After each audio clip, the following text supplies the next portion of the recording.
Hey there, I'm Sarah Porritt, and you are tuning in to the Hear Us Roar podcast. Join me for inspired conversations with Asian women chatting about how ideas and passions can ignite truly transformative journeys.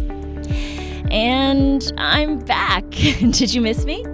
I missed you. Honestly, what's really anchoring me in the real world outside of work has been yoga, which gives me peace and keeps me healthy.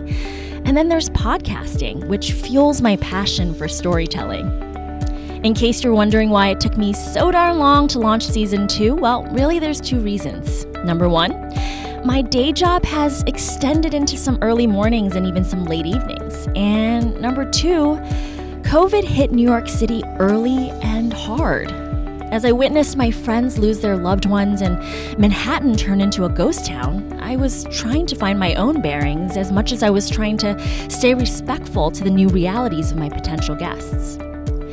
Now that working from home feels more familiar than foreign, and Times Square is back to its vibrant and bustling self, kinda, off we go with 13 more episodes aimed at inspiring you to shatter the cultural mold and live your best, most wonderful life.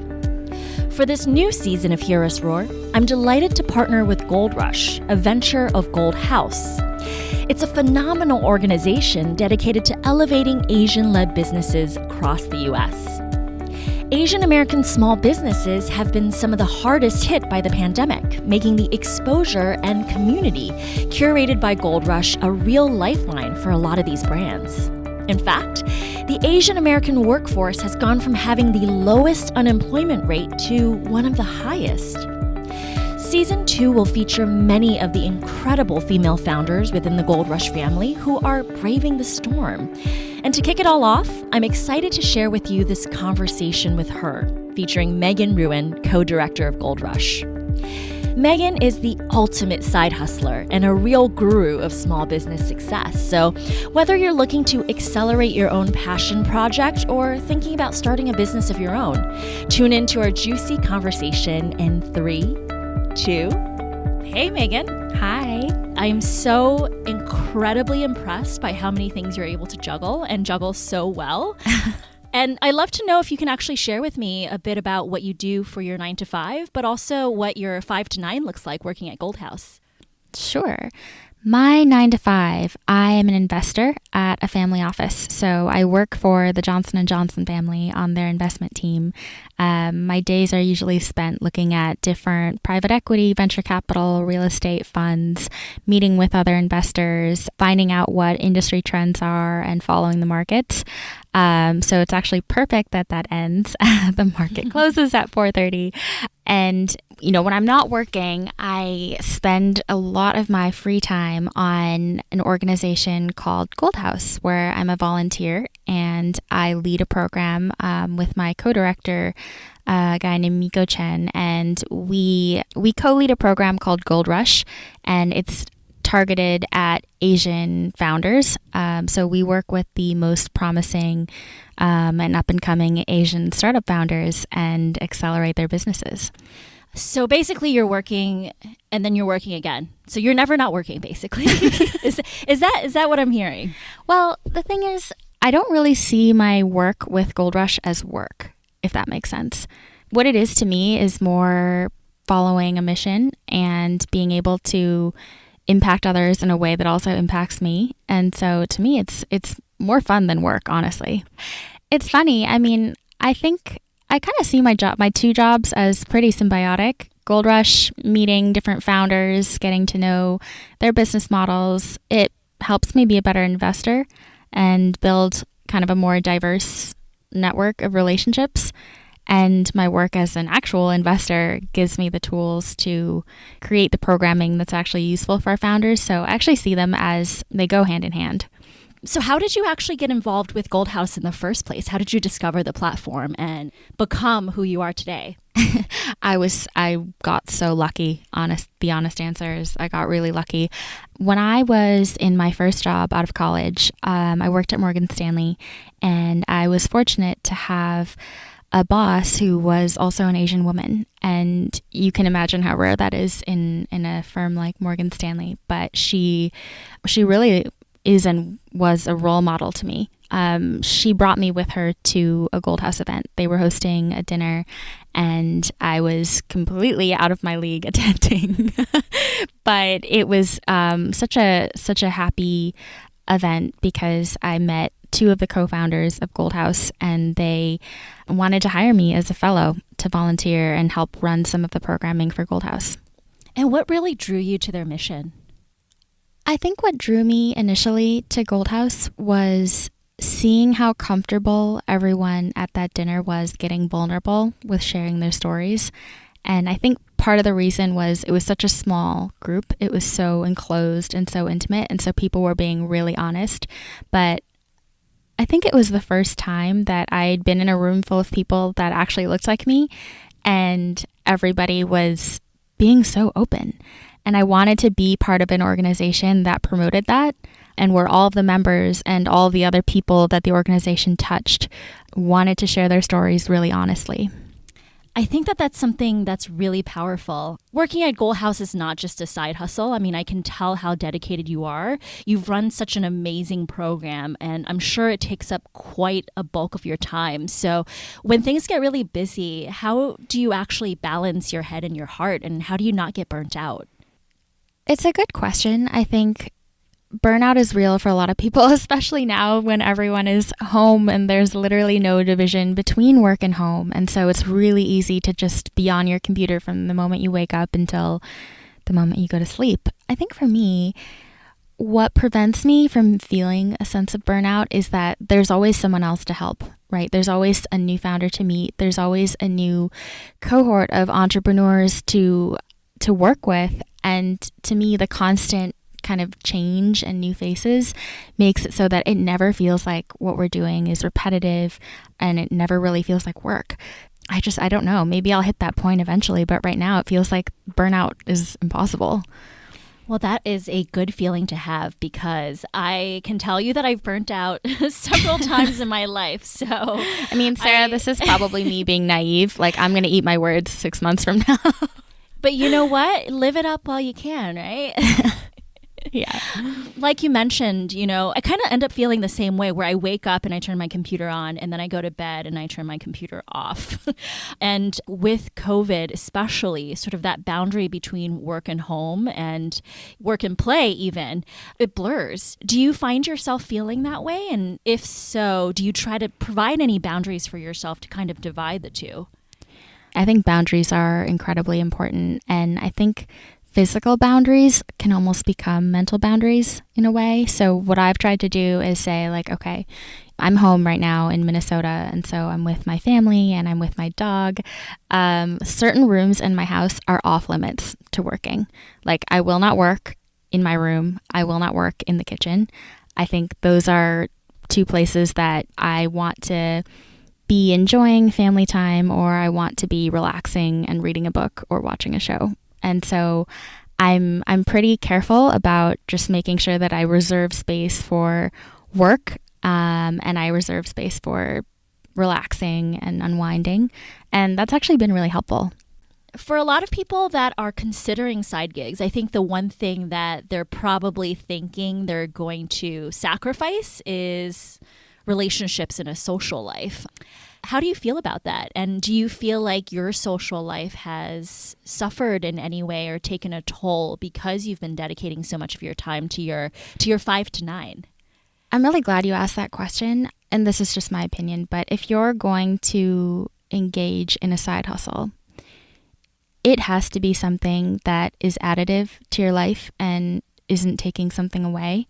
And it should also be something that you could eventually see yourself doing full time, because otherwise, why even bother? Mm-hmm. And so for me, 2 reasons why I think working with the Gold Rush team and all of our founders hasn't taken anything away, and in fact has probably added much more to my life, is it's something that I could see myself doing in the future as a job, and it would be a job that didn't feel like a job.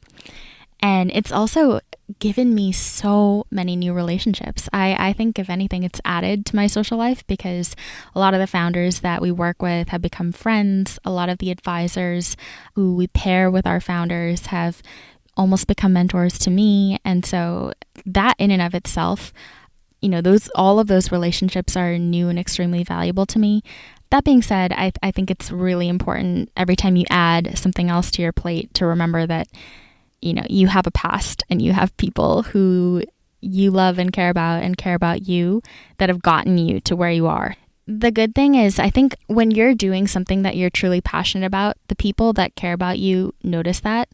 Like, they support you because they realize like how much it means to you. And so at least in my experience, there's never been this sort of like, oh, like you don't have time for me because you're working so much on XYZ. It's always like, I love seeing what you do and how happy it makes you.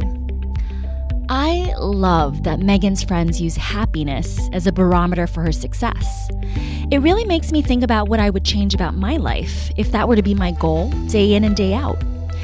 It's so easy to get sucked into my to-do list and what I need to prep for my next meeting that most days, the big picture gets lost in the immediate details. Let's get back to our chat. It sounds like you're extremely well supported within the Gold House organization. I'd love to understand a bit better what the overarching goal of Gold House is within the context of what Gold Rush brings to the table. Because I think Gold House originally started with Gold 100 and supporting the entertainment industry, correct? Yes. So you're absolutely right. The genesis for Gold House forming was wanting better representation of Asians and Asian Americans in this country.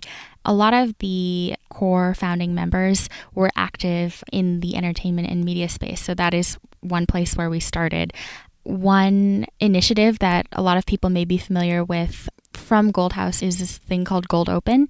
And it's an initiative that supports any film with Asian representation. So think Crazy Rich Asians, The Farewell, Parasite. And then we also have our A100 list that is this distinctive award honoring historic Asian achievement, and we publish it once a year in May for AAPI Heritage Month.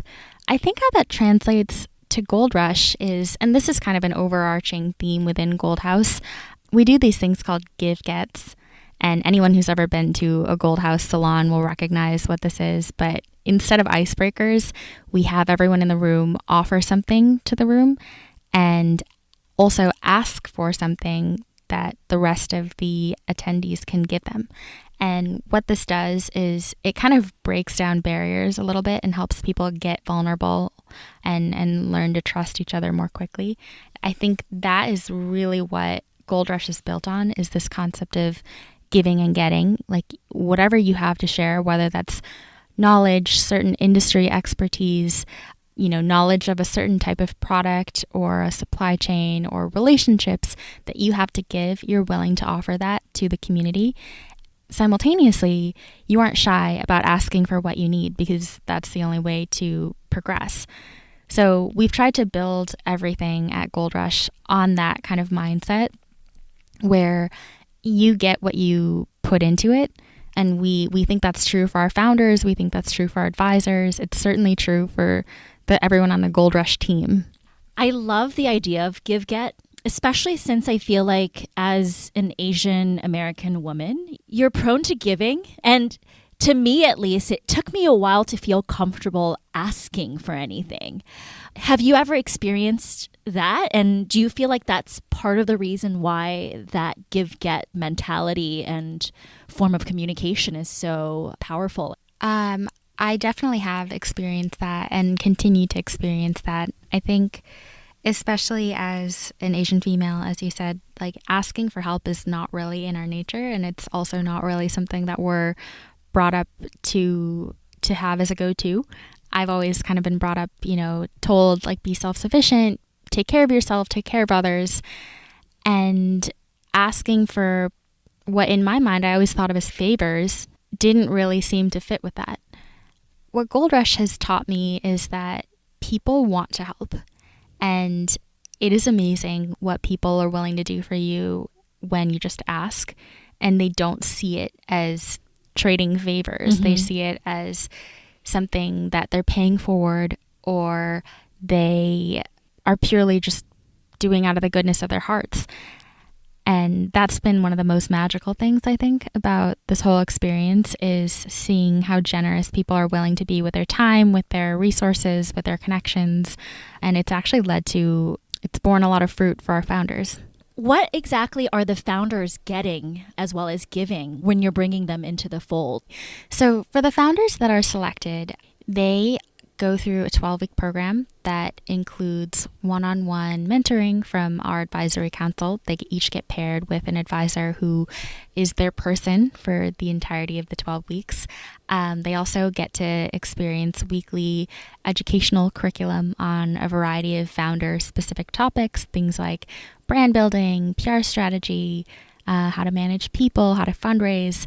And then finally, we also have an in-house professional marketing team that works with our founders to promote them in mainstream media as well as with influencers and on social media leading up to a sale. So this is something that I think kind of differentiates the Gold Rush experience from other accelerators and incubators because we focus on consumer companies and a lot of them sell products and services. Kind of one of the culminating pieces of our program is the Gold Rush sale, which happens at the end of every 12-week cycle. And we host this giant 5-day blowout online sale. And our founders, some of them have sold out their entire inventory. You can think of it as kind of like an Asian Amazon Prime Day. So in terms of what the founders are getting out of the experience, it's the mentorship, it's the education, it's the promotion, but it's also the community. And I think the community piece is where the giving back comes into play because the way we view our founders is once a Gold Rush founder, always a Gold Rush founder. And so we treat our alumni very similarly to the way we treat our founders who are currently in the program, in that we want to surface opportunities to them. We want to include them in different networking opportunities, chances to meet new advisors, new investors. And so we do a lot of kind of cross-cohort networking and pairing people to meet other founders that they may not have gotten a chance to really get to know. So I think in terms of paying it forward, like the Gold Rush community is always growing. We're bringing on, 10 to 15 more founders with each passing semester or cohort. And so they end up really getting a chance to pay it forward to all the founders that come after them. That's amazing. I feel like I haven't seen anything like that in the market, especially for Asian American entrepreneurs. And to just bring everyone together in a community setting in and of itself is really quite incredible. I'm sure you're well aware that COVID has hit a lot of small businesses pretty hard. And while e-commerce has seen a rise, anyone who relies primarily on foot traffic or in-person engagement, I can imagine is having a pretty tough time right now and being forced to innovate and really rethink their strategy. How have you seen small business owners pivot successfully in this climate? What a lot of small business owners have done is if they didn't already, and I'm probably not telling you anything you don't know, but if they didn't already have an online presence, really quickly moving online and making sure that consumers can buy or order their product over the internet. I think something else that we've seen some of our founders do, particularly now when people are home and everything is happening virtually, is finding platforms and ways to tell their story so that they form personal connections with their customers. And one way that we've seen this be really effective is especially for food and beverage founders, like hosting live tastings or going live on Instagram and sharing their process, their founder's journey with their audiences and really making that connection stick. I think is one of the ways that customer acquisition is gonna be really sticky in this time is taking advantage of those opportunities. And a fantastic place to do that is podcasts.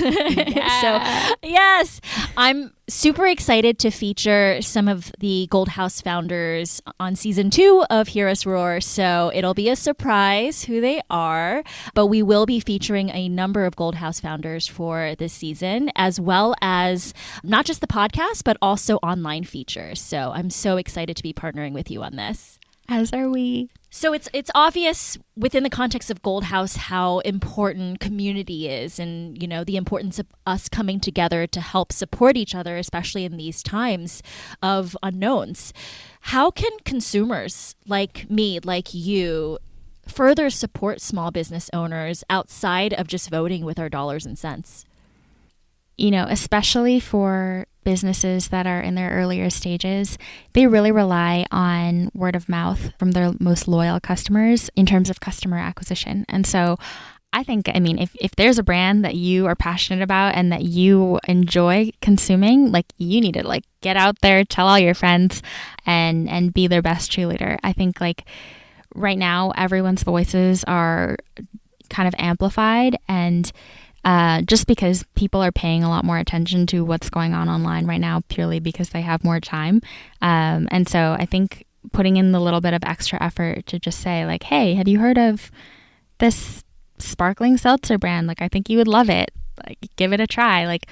I think those types of interactions can actually be more effective than a lot of paid advertising that some businesses do. For sure. We all have a duty to make our social media feed count. And you're totally right. I am on Instagram all day, every day these days. So, scrolling through, if I see something that my friends are talking about or endorsing, it definitely makes me take a second look at it. And I've also developed quite a bit of an e-commerce shopping habit during these times as well, maybe out of boredom. What do you feel like is the future of Gold Rush 5 years down the road? And I'd love to actually understand how you imagine your life to be 5 years down the road as well. Hopefully running the whole dang thing, which you kind of are doing already. Wow, 5 years from now. I can't even think of 5 hours from now. I would say, so here's the interesting thing about Gold Rush. It sits under a nonprofit, right? And most accelerators are, if they're not for-profit organizations, they are somehow affiliated with some sort of for-profit partner, whether that is individual investors who are investing their money behind founders that are part of whatever accelerator or incubator program, or an actual, VC fund. I think what I would love to see happen eventually with a program like Gold Rush is to see some sort of institutional partnership like that, where we are working, closely with some kind of capital network that provides direct investment opportunities for our founders. It's something that we think about a lot because, when you think about a startup, right, it's the idea, but it's also the financial means to make it happen. And we don't want to provide just one half of that equation. We don't want to say, okay, we'll create this awesome ecosystem where founders can learn a ton from each other and figure out how to run their businesses better. But when they try to fundraise, there's nothing there. Mm-hmm. So right now, that comes in the form of introducing founders to investors through the Gold House network, whether these are individual angel investors writing personal checks, or introducing them to venture capitalists who are looking for these types of companies. We have the bones in place. We do have the introductions in place, and founders are definitely, raising money, closing financing rounds. But what I'd love to see happen with Gold Rush in the future is to kind of formalize those relationships and make it really easy for investors to browse a catalog, essentially, of Gold Rush founders, learn about their stories, filter for the types of industries and products that they're interested in investing in, and make those connections themselves, kind of like a marketplace. So in terms of my role in that, or just you in general, what are you up to? What do you imagine yourself being up to 5 years from now? I actually imagine myself in a role pretty similar to what I'm doing now with Gold Rush. I don't know if that means necessarily running Gold Rush, but for myself, I think what my day job as a family office investor has taught me has been, I am so interested in the earliest stage of investing. Every time we look at a seed stage VC fund or an early stage VC fund, I just get excited. And I love digging through their portfolio and learning about the companies and the founders that they invest in. I love talking to the VCs and learning about how they think about making these investments and going about meeting new founders. So that's something I certainly want to explore as a potential career path. And if that, somehow translates into me being able to put those legs in place for something like Gold Rush or build another accelerator that focuses on diverse and minority founders and invest directly into their companies, I would love to do that. Well, I am always here to support you. So when you do work at that magical place or launch it yourself, come back and we'll have another conversation. Just curious, now that everybody's heard all about you and about Gold House, where my listeners can actually go to get in touch with you or find out a bit more about Gold Rush. Yeah, absolutely. You can go to the Gold House website, which is just www.goldhouse.org. And on there, you can look at all of our past founders on the Gold Rush page, our past advisors. You can access the sale. If you go to goldhouse.org/subscribe, you can subscribe to our newsletter.